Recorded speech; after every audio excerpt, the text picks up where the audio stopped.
We all are dancing forcefully by superpower પરમાત્મા. આ દુનિયા જે છે ને એ નૃત્ય કર્યા જ કરે છે. કુદરત આખી નૃત્ય કરે છે. આપણે સમજવું નથી માટે.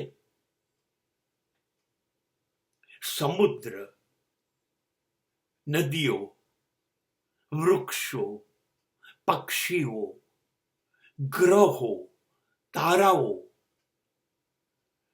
નથી, બધા નૃત્ય કરતા પોતાની મોજમાં નાચી રહ્યા. નાચ્યા કરવું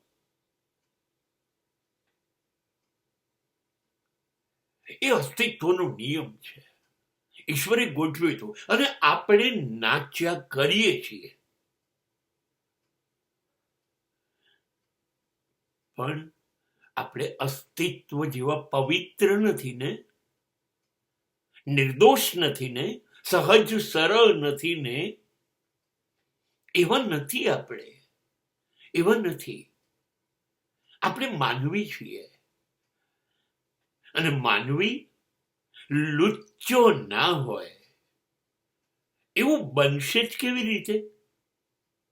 એટલે ઈશ્વર આપણને અલગ રીતે નચાવે છે.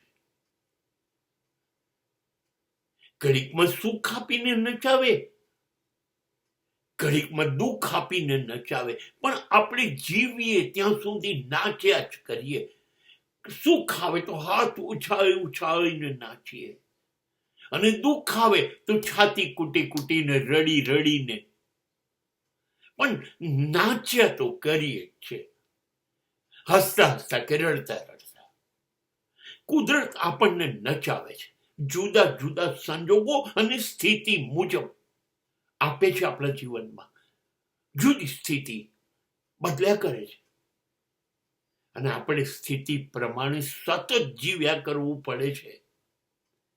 એ આપણું નૃત્ય છે. So we are also dancer. Our dance is well organized by a super dancer. એટલે ઈશ્વરે ગોઠવ્યું છે દરેક જણ નૃત્ય કર્યા કરો.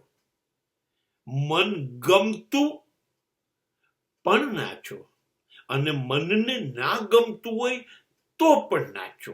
હસતા હસતા નાચો કે રડતા રડતા નાચો, પણ નાચો તો ખરા જ.